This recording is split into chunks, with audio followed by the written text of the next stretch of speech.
Love does not envy.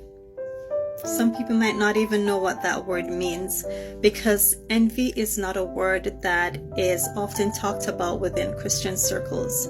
You rarely even ever hear it being preached from the pulpit.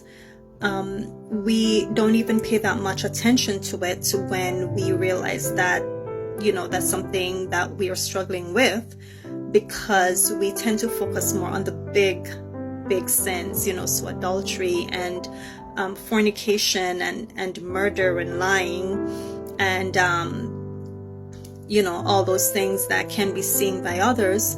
But when it comes on to the sins of the spirit, those sins that no one else can see, particularly envy, which the Bible talks about in this passage that speaks on love and what it is and what it is not, then that much attention is not being given to it. But it's not that small of a sin. I mean, when you think deeply about that word, envy is what murdered Abel, right? And envy is what caused Joseph to be enslaved. Envy is also what put Jesus on the cross.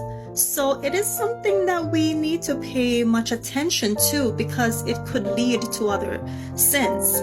And if we notice that we are carrying envy in our hearts, or if there is envy lurking on the inside, then we need to surrender that at the cross. We need to ask God to help us to deal with it, because that sin can lead to other sins.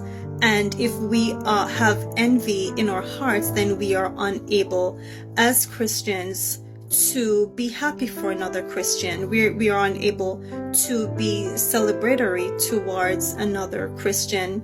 We are unable to express love, towards that person, because if we are envying what they have, or if we're thinking that we are the ones deserving of it and they are not worthy, then we cannot in true conscience truly express love towards that person.